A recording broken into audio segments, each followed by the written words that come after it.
This edition of the Ridley Report is brought to you by LRN.FM. Feds don't want you to hear them.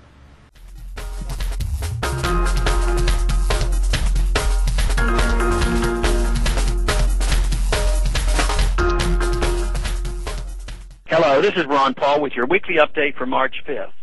While the Fed has recently released an unprecedented amount of information on its activities, there is still much that remains unknown. Predictably, every push toward transparency has been fought tooth and nail.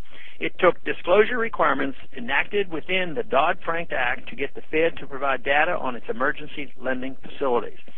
It took lawsuits filed by Bloomberg and Fox News to provide data on discount window lending during the worst parts of the financial crisis. And it will take further concerted action on the part of Congress, the media, and the public to keep up pressure on the Fed to become and remain transparent. Transparency is not a panacea, however, as a fully transparent organization is still capable of engaging in all sorts of mischief. Ironically, one of the Fed's more egregious recent actions, adopting an explicit inflation target, was hailed by many as another wonderful example of transparency. Yeah, if you think about what this 2% inflation target actually is, you realize that it is an explicit policy to devalue the dollar and reduce its purchasing power. And it adds up quickly over time. 2% annual price inflation means that prices rise 22% within a decade and nearly 50% within 2 decades. It's worse than that, however. This explicit 2% target also fails to take into account that whatever measure is used to determine price inflation, be it CPI, core CPI, PCE, etc., will always be chosen with an eye toward underreporting the true rate of inflation and price rises.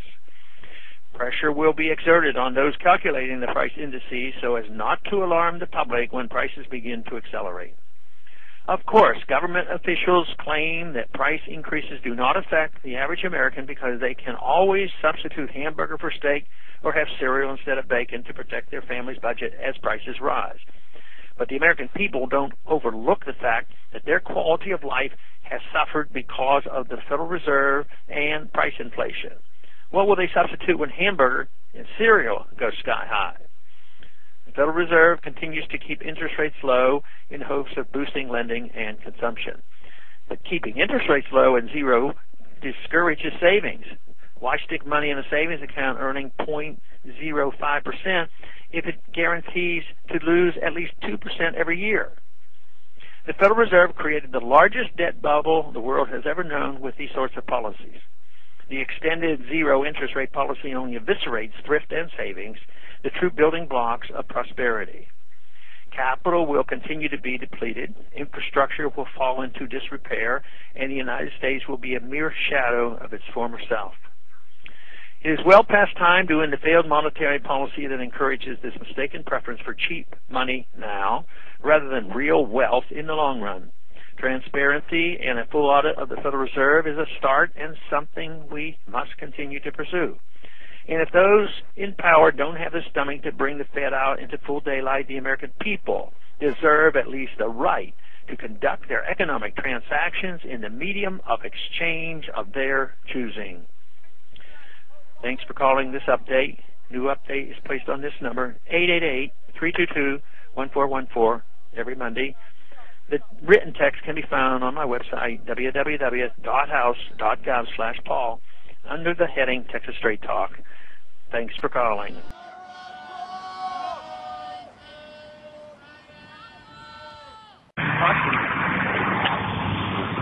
Nope, can't do that. Federal agents on the streets of Keene, New Hampshire. They're investigating reports of an unlicensed radio station said to be broadcasting LRN.FM. So why all the fuss? What is LRN.FM? Well, it's probably not something these agents want you to listen to.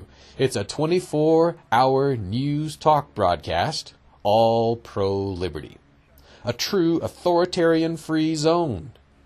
Tune in at LRN.FM to listen or broadcast their signal. LRN.FM.